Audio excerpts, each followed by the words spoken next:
नाज़रीन आदाब, आप देख रहे हैं INN चैनल। मैं हूं शेख अहमद अली। आज की खास बात में हम देखेंगे कई अहम कौमी और बैनुल अक़वामी खबरें।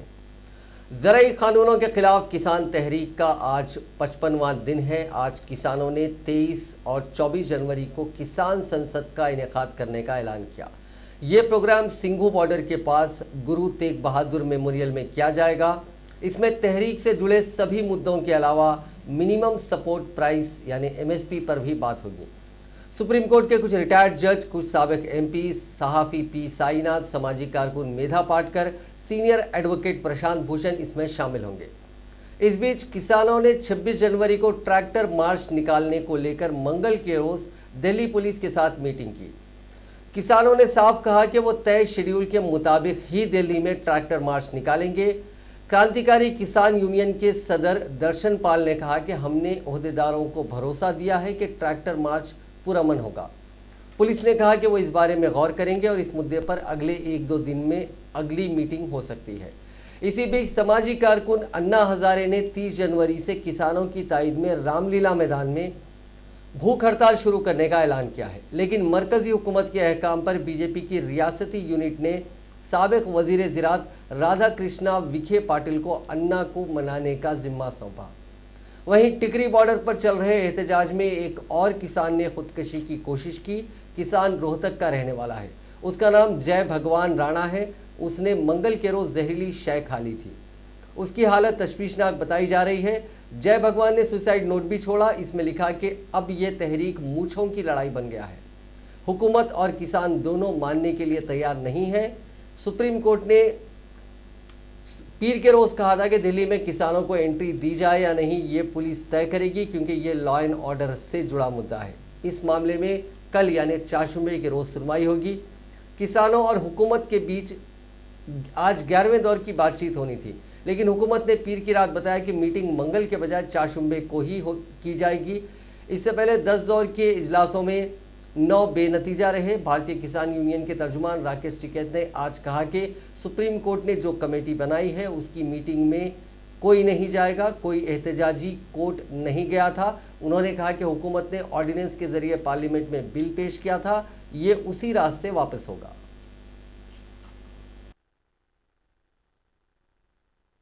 जो सेल्स प्राइस है वो तो तय कर दो देश में। मतलब बाकी खरीद रहे 10 रुपए किलो, 8 रुपए किलो, और आप बेच रहे उसको 120 और 160 रुपए किलो।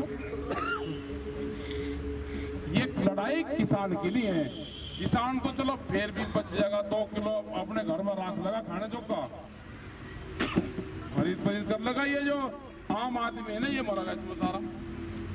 जो दुकानदार जो एक कोने पे दुकान करके 70 घरों को 100 घरों को उधार सामान देता है, वो मरेगा, उसकी दुकान बंद होगी। NH के जो रूल आ रहे हैं अभी नेशनल हाईवे के, वे तो आंदोलन ना हो तो इलाज कर दे। वे आ रहे हैं कि सड़क के किनारे आप कॉमर्शियल एक्टिविटी नहीं कर सकते 500 मीटर तक। अगर आपने चाय का खोखा रख लिया या पंचर लगाने की दुकान कर ली या हल्का सा होटल बना दिया, वे कुछ नहीं कर देंगे ना। आप पुलिस प्रशासन तोड़ने आवे, वो खसरा नंबर गांव समाज में, गांव समाज की भूमि हो जाएगी। गांव समाज में दर्ज होगा, लड़ते फिर जो प्रधान उसका पट्टा काट चुका होगा। तो ये इस तरह के कानून है। सीड भी ला रहा है अभी, जो बीज कानून है, बीज पुलिस बनेगी। आपने कभी सोचा था कि उसकी बिजली की पुलिस बनेगी? पुलिस किसके थाने खुलेंगे? बीज के थाने खुलेंगे। आपको कंपनी से कहां से बीज खरीदा, अगर किसी खेत में दूसरी कंपनी का मिल गया, मुकदमा दर्ज, जुर्माना और सजा दोनों है। दवाइयों का आ रहा है, बिजली वाला आ रहा, पोल्यूशन वाले आ ही रहे। कोई पत्ती फूकने पे, पुरानी फूकने पे कोई सोचा था कि भी कि पुरानी फूकने पे मुकदमा दर्ज होगा? ये आगे और इस तरह के और बहुत हैं। ये तो ब्रेक है, ये यहां लग गया ठीक है, अगर वो अब की बार पार हो गया ना तो कांग्रेस के साबिक सदर राहुल गांधी ने तीनों ज़राअती क़वानीन को रद्द करने के किसानों के मुतालबे को पूरा न करने पर वज़ीर आज़म नरेंद्र मोदी को आड़े हाथों लेते हुए कहा कि वो मुज़ाकरात के बहाने उन्हें थकाना चाहते हैं, लेकिन एहतजाज करने वाले किसान मोदी से ज़्यादा समझदार हैं और वो थकने या गुमराह होने वाले नहीं हैं और ना ही किसी के बहकावे में आने वाले हैं। राहुल गांधी ने मंगल के रोज पार्टी हेडक्वार्टर्स पर एक प्रेस कॉन्फ्रेंस में कहा कि मोदी हुकूमत किसानों को आहिस्ता आहिस्ता खत्म करना चाहती है, लेकिन किसान मोदी हुकूमत की इस पॉलिसी को समझ चुके हैं, इसलिए वो सड़कों पर उतर आए हैं। उन्होंने कहा कि वो किसानों की तहरीक में उनकी मदद के लिए उनके साथ खड़े हैं। किसान लीडर ने कहा कि हिंदुस्तान का किसान वजीर आजम से ज्यादा समझदार है और वो जानता है कि क्या हो रहा है और क्या नहीं हो रहा है। यही सच्चाई है और इसका वाहिद हल ये है कि इन तीनों काले कवानीन को वापस लेना पड़ेगा। तकब्बुर में डूबी हुई हुकूमत ये समझती है कि किसानों को थकाया जा सकता है, उन्हें बेवकूफ़ बनाया जा सकता है, लेकिन किसान को ना तो थकाया जा सकता है और ना ही बेवकूफ़ बनाया जा सकता है।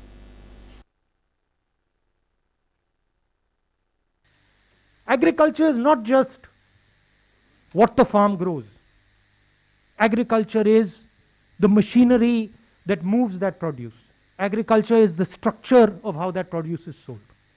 And now what we are seeing is the last bastion that was protected from monopoly is now being overrun.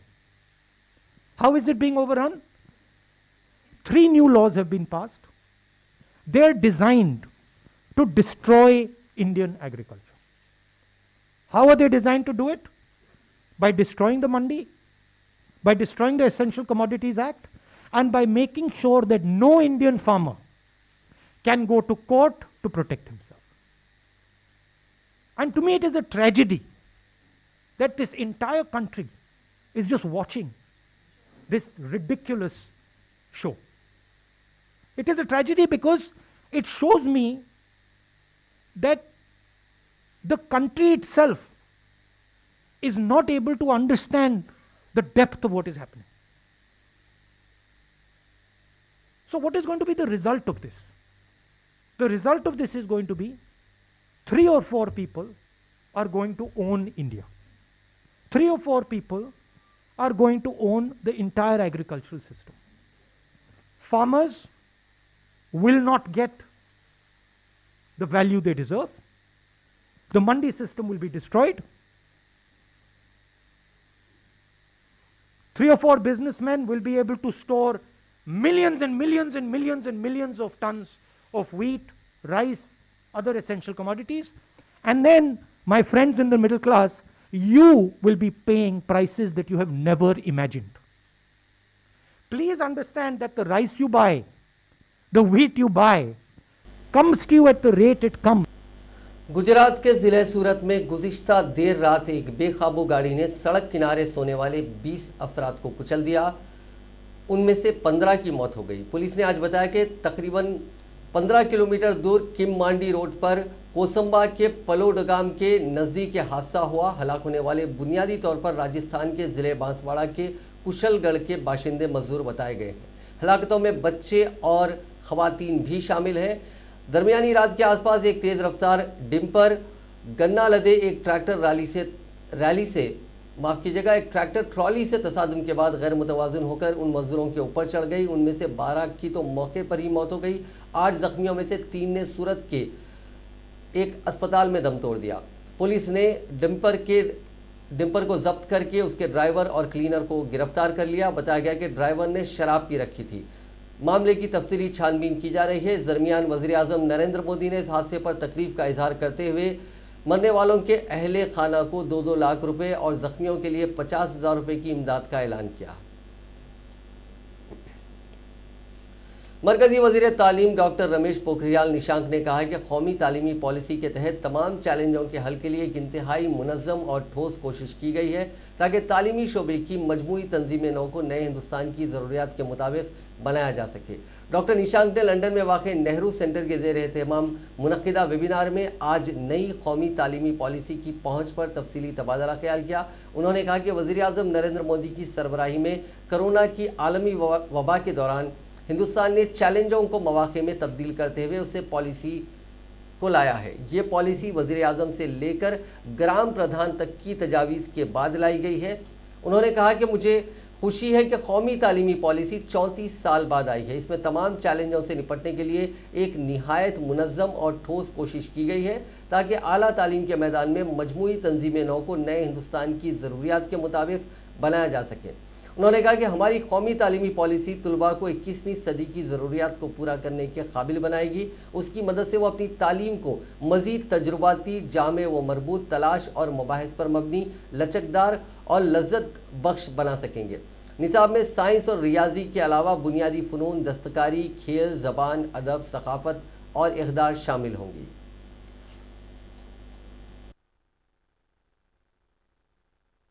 प्रश्न पूछा है क्योंकि बहुत सारे जेई और नीट के परीक्षाओं में बैठने वाले छात्रों के मन में ये विचार आता है कि जो 30% कोरोना काल में हमने पाठ्यक्रम को कम किया है, कहीं ऐसा तो नहीं कि जो पाठ्यक्रम कम हुआ है उससे भी प्रश्न आएंगे जिसका फिर उत्तर दे सकना आपके लिए बहुत मुश्किल रहेगा, संभव नहीं होगा। इसीलिए जब जेई की और नीट की परीक्षाएं होंगे तो अभी जो कम किया गया है पाठ्यक्रम, वो जो प्रश्न है उनकी सीमा 100 से 150 तक बढ़ा दी जाएगी और वो जो पाठ्यक्रम 30% का कम हुआ है उन्हीं सभी प्रश्नों के अंदर अंदर वो समाहित होगा। तो इसलिए आपको किसी प्रकार की चिंता करने की जरूरत नहीं है। आपका जो कम हुआ है पाठ्यक्रम उसी से आपको सब प्रश्न मिल जाएंगे। धन्यवाद सर। प्रश्न पूछा है क्योंकि बहुत सारे जेई और नीट के वेस्ट बंगाल की वज़ीर आला ममता बनर्जी ने आज बीजेपी को माओइस्टों से ज्यादा खतरनाक और समाज और माशरे के लिए जहरीला सांप करार देते हुए आवाम से अपील की कि बीजेपी को मुस्तरद कर दें। पुरुलिया में अवामी जलसे से खिताब करते हुए ममता बनर्जी ने कहा कि बीजेपी माओइस्टों से ज्यादा खतरनाक और जहरीला सांप है जो अपने को खत्म करने से कबल रास्ते में आने वाली तमाम चीज़ों को नुकसान पहुंचाएगा। ममता बनर्जी ने कहा कि पुरुलिया रियासत के उन ज़िलों में से एक है जहां बंगाली ज़बान की तहरीक शुरू हुई थी। उन्होंने कहा कि पुरुलिया के अवाम कभी भी बैरूनी ताकतों को कबूल नहीं करेंगे। ममता बनर्जी ने कहा कि बीजेपी बंगाली तहजीब व तमद्दुन और कल्चर को ख़त्म कर देने के फिराक में है। ख्याल रहे कि एक दिन कबल ही ममता बनर्जी ने नंदीग्राम से असेंबली इंतखाबात लड़ने का ऐलान किया है। यहां से तृणमूल कांग्रेस छोड़कर बीजेपी में शामिल होने वाले शोभंदो अधिकारी मेंबर असेंबली थे जिन्होंने बीजेपी में शामिल होने से कबल इस्तीफा दे दिया था। ममता बनर्जी ने बीजेपी की तनकीद करते हुए कहा कि स्टेज पर आकर देख लें कि हमारे जलसों में अवाम आते हैं या नहीं। बीजेपी लीडर तुगत राय का नाम लिए बगैर उन्होंने कहा कि बीजेपी ने एक नौजवान अदाकारा सियोनी घोष को जबान बंद करने की धमकी दी। बीजेपी दिल्ली और यूपी में यही काम करती है, लेकिन यह बंगाल है। अगर वो बंगाल में हमारी सकाफती शख्सियात को धमकी देने की कोशिश करेंगे तो हम उनके मुंह पर ताला लगा देंगे और उनके होंठ को सी देंगे। दुनिया के कई मुल्कों में कोरोना के रोकथाम के लिए वैक्सीनेशन शुरू हो चुका है। इस बीच वर्ल्ड हेल्थ ऑर्गेनाइजेशन ने अपनी वीकली रिपोर्ट में बताया कि दुनिया के 13 मुल्क और आइलैंड्स अब कोरोना फ्री हो चुके हैं। यहां अब कोरोना का कोई केस नहीं है, हालांकि यहां अभी भी एहतियात बरतने की जरूरत है। तशवीश की बात यह है कि दुनिया के 131 मुल्कों में इन्फेक्शन का कम्युनिटी ट्रांसमिशन हो रहा है। इसमें America, Pakistan, Brazil, UK, France जैसे बड़े मुल्क शामिल हैं। हिंदुस्तान अभी क्लस्टर्स ऑफ केसेस की कैटेगरी में है, मतलब अभी यहां कम्युनिटी ट्रांसमिशन शुरू नहीं हुआ। दुनिया के कई मुल्कों में वैक्सीनेशन ड्राइव भले शुरू हो चुकी है, लेकिन कोरोना का खतरा अभी टला नहीं है। कम से कम आंकड़े इसी तरफ इशारा कर रहे हैं। जनवरी के इन 18 दिनों में सबसे ज्यादा कोरोना मरीज मिले हैं और सबसे ज्यादा मौतें भी हुई हैं। 8 जनवरी को दुनिया में सबसे ज्यादा 8 लाख से ज्यादा मरीज मिले।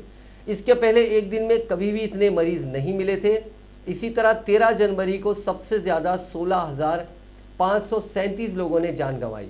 दुनिया में अब तक 9 करोड़ 61 लाख से ज्यादा लोग मुतासिर हो चुके हैं। राहत की बात यह है कि इनमें से 6 करोड़ 87 लाख लोग ठीक हो चुके हैं। इन्फेक्शन से जान गंवाने वालों की तादाद अब 20,52,000 से ज्यादा हो चुकी है। 2 करोड़ 52 लाख मरीज ऐसे हैं जिनका इलाज चल रहा है। इनमें से 1,11,000 मरीजों की हालत तशवीशनाक है। मुल्क में कोरोना वायरस के मामलों में लगातार कमी वाक़ई हो रही है। गुज़िश्ता 24 घंटों के दौरान मुल्क में कोरोना के 10,000 से कुछ ज़्यादा मामले दर्ज किए गए। एक रिपोर्ट के मुताबिक 11 जून के बाद पहली बार 24 घंटे में इतने कम मामलों की तस्दीक हुई है। 11 जून को मुल्क भर से 9,996 मामले दर्ज किए गए थे। वजारत सेहत की जानिब से मंगल के रोज जारी होने वाले आदाद और शुमार के मुताबिक 24 घंटों के दौरान 10,064 नए मामले दर्ज होने के बाद कोरोना वायरस के मामलों की मजमूई तादाद 1,58,00,000 तक पहुंच गई है। वहीं गुज़िश्ता 24 घंटों के दौरान 137 मरीजों की इस वायरस की वजह से जान चली गई। 23 मई के बाद एक दिन में होने वाली अमवात की यह सबसे कम तादाद है। 23 मई को एक दिन में 137 अमवात वाक़ई हुई थी। मुल्क में अब तक वायरस की वजह से 1,52,000 लोगों की मौत हो चुकी है। तेलंगाना में गुज़िश्ता 24 घंटों के दौरान कोरोना वायरस के 256 मुस्बित केसेस दर्ज हुए और 2 अफराद की मौत हो गई। इससे रियासत में कोरोना केसेस की कुल तादाद 2,92,128 हो गई। हलाकतों की तादाद 1,581 हो गई। जीएचएमसी के हुदूद में 51 केसेस दर्ज हुए हैं। हिंदुस्तान में कोविड-19 के हिफाजती टीकों की मुहिम के आगाज के पहले 3 दिनों में 4.25 लाख से ज्यादा लोगों को टीके लगाए जा चुके हैं।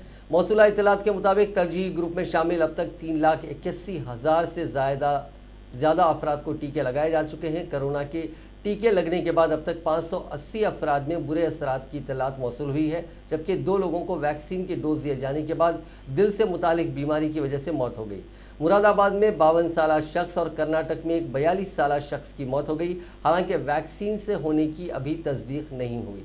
वाज़ेह है कि 16 जनवरी को वज़ीर-ए-आज़म नरेंद्र मोदी ने मुल्क में दुनिया की सबसे बड़ी वैक्सीनेशन मुहिम का आगाज किया था। वज़ीर-ए-आज़म ने कोविड-19 वैक्सीन तैयार करने के लिए साइंसी ब्रदरी की कोशिशों की तारीफ करते हुए उसे हिंदुस्तान की सलाहियत और कारकर्दगी की मिसाल के तौर पर पेश किया था। हुकूमत ने ऑक्सफोर्ड एस्ट्राजेनेका की कोविशील्ड और इंडियन बायोटेक भारत बायोटेक की कोवैक्सीन को मंजूरी दी है।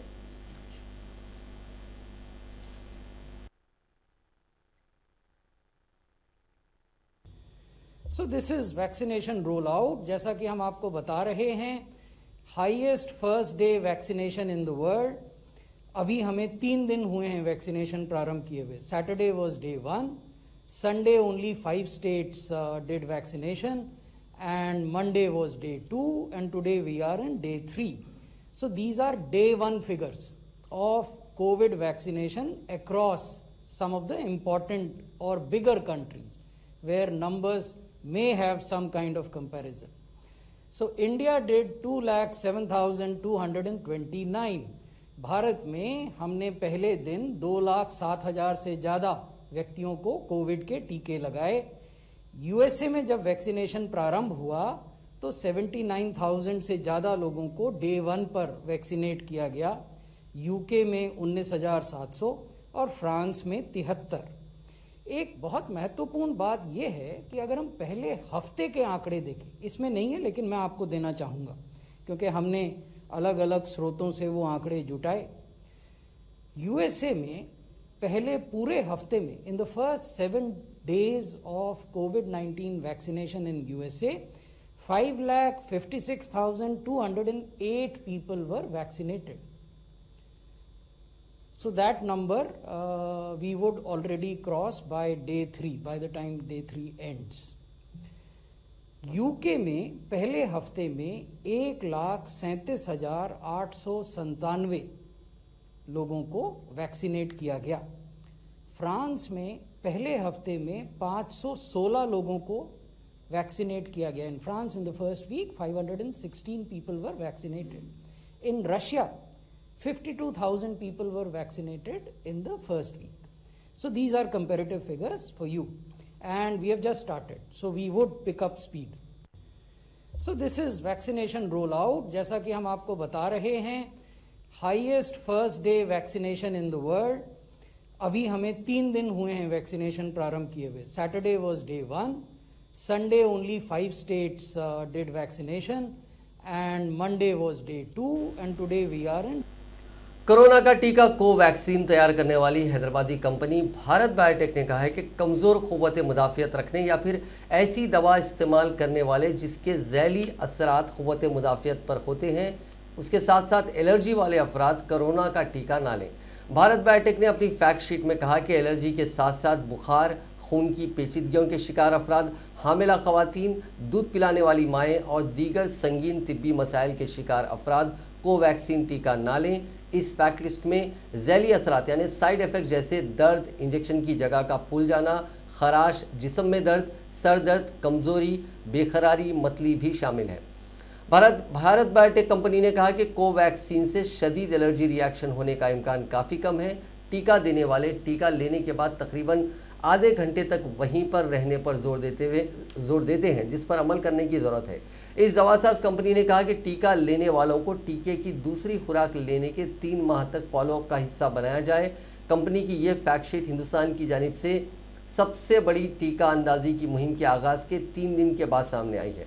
क़ब्ल हुकूमत ने कहा था कि किसी भी किस्म के टीके से मनफी रिएक्शन वाले अफराद ये टीका ना लें।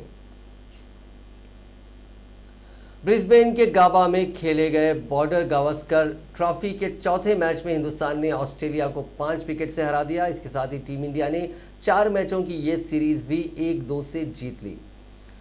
गाबा के मैदान पर पहली बार किसी टीम ने 300 रनों से ज्यादा का हदफ का कामयाबी के साथ ताक़ुब किया। ऑस्ट्रेलिया में हिंदुस्तान ने दूसरी मरतबा टेस्ट सीरीज पर कब्जा किया। इससे पहले 2018-19 के दौरे पर भी टीम इंडिया ने ऑस्ट्रेलिया को 4 मैचों की सीरीज में 2-1 से शिकस्त दी थी।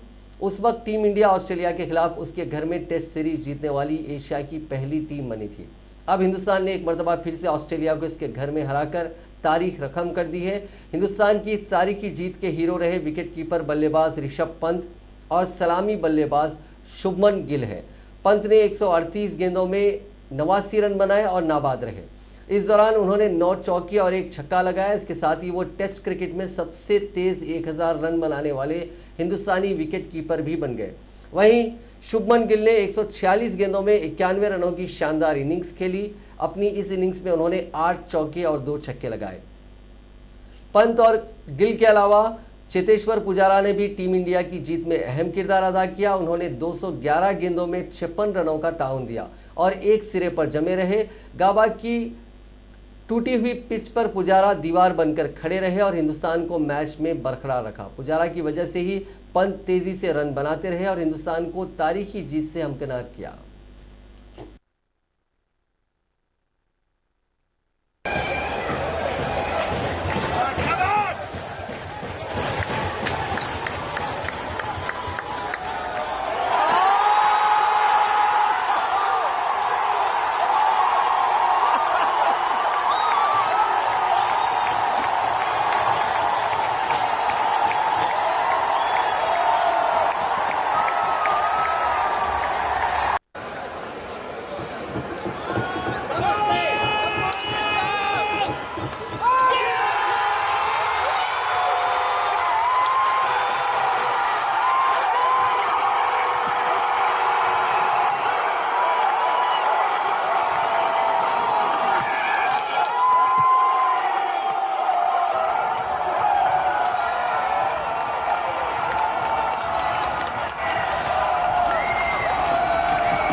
हिंदुस्तानी टीम का डंका इस वक्त पूरी दुनिया में बज रहा है। ऑस्ट्रेलियाई सरजमीन पर लगातार दूसरी सीरीज हिंदुस्तान ने अपने नाम कर ली है और वो भी ऐसे मुश्किल हालात में कि सब कुछ एक ख्वाब जैसा मालूम पड़ रहा है।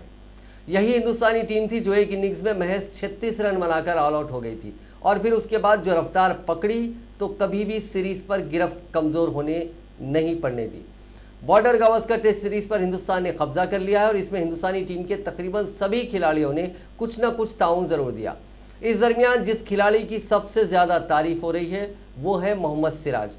आखिर ऐसी क्या बात है कि ना ही उन्हें मैन ऑफ द सीरीज मुंतखब किया गया और ना ही मैन ऑफ द मैच, फिर भी लोग सिराज की वाहवाही कर रहे हैं। दरअसल मोहम्मद सिराज के लिए टेस्ट सीरीज बतौर खिलाड़ी ही नहीं खानदानी एतबार से भी काफी उतार चढ़ाव भरी रही।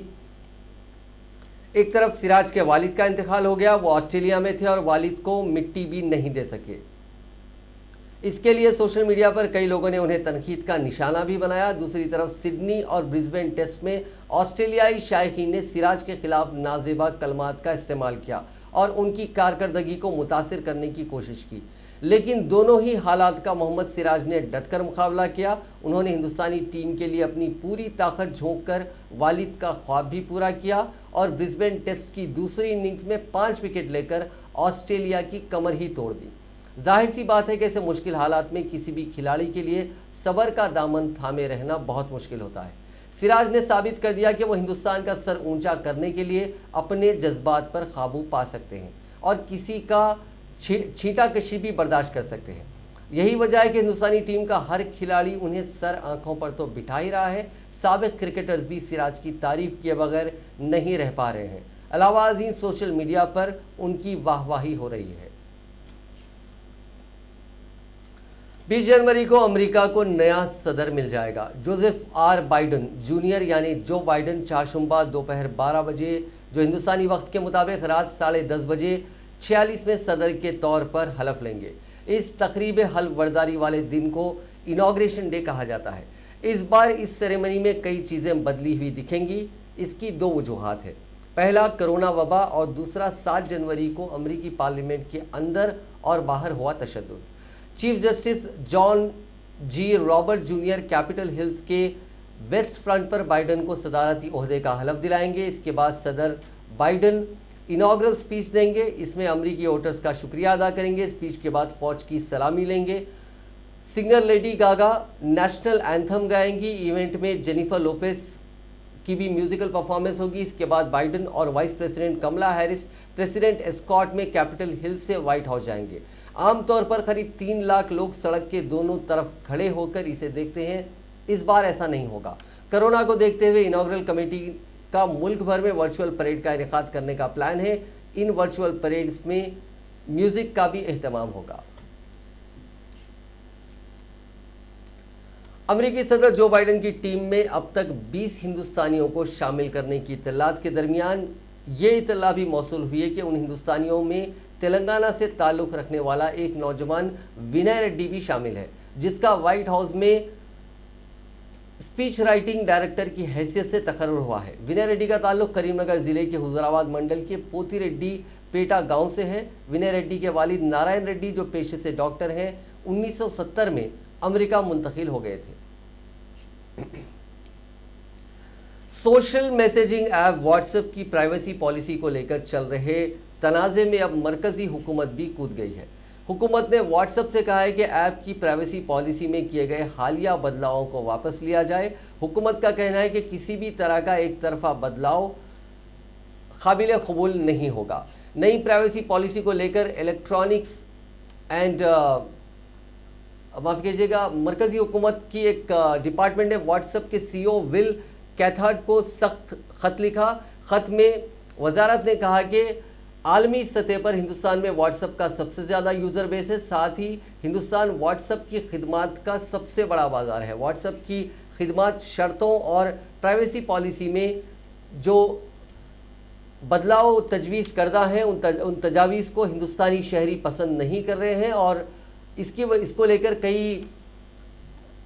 कई लोगों ने इतराज जताया है। लिहाजा व्हाट्सएप को अपनी प्राइवेसी पॉलिसी में बदलाव को लेकर फैसला वापस लेना चाहिए। साथ ही information privacy, freedom of speech and data security को लेकर अपने नजरिए को फिर से गौर करना पड़ेगा। माफ कीजिएगा, इसमें काफ़ी तकनीकी इसमें प्रॉब्लम्स हैं जिसकी वजह से हम ये खबर आपके ठीक नहीं पहुंचा पा रहे हैं, लेकिन इसमें ओवरऑल ये मरकजी हुकूमत बताना चाह रही है कि व्हाट्सएप की जो पॉलिसी आई है जिसको उसने अपनी डेडलाइन आगे बढ़ा दी है, अब ये मार्च से लागू होगी। जो पहले की डेडलाइन 8 फरवरी थी, अब इसको लेकर मरकजी हुकूमत भी इस मैदान में कूद पड़ी है। मरकजी हुकूमत चाहती है कि व्हाट्सएप अपनी पॉलिसी में कोई बदलाव नहीं लाए। इससे पहले दिल्ली हाई कोर्ट ने भी इस प्राइवेसी पॉलिसी को लेकर कई कमेंट्स किए थे। उसने कहा था कि अगर लोगों को ये प्राइवेसी पॉलिसी पसंद नहीं है तो वो अपना व्हाट्सएप अकाउंट डिलीट कर सकते हैं, लेकिन व्हाट्सएप की रीच इतनी ज़्यादा हो चुकी है हिंदुस्तान में कि मरकजी हुकूमत को खुद इसमें अपना स्टेटमेंट देना पड़ा और डायरेक्शन देना पड़ा। अब देखना यह होगा कि मरकजी हुकूमत के जो गाइडलाइंस हैं उस पर व्हाट्सएप क्या फैसला लेती है और उस फैसले का जो यूजर्स हैं उन पर कितना असर पड़ता है। नाज़रीन, आज की खास बात में बस इतना ही। आपसे कल मुलाकात होगी नई खबरों के साथ, नए एनालिसिस के साथ। फिलहाल दीजिए इजाजत। खुदा हाफिज़।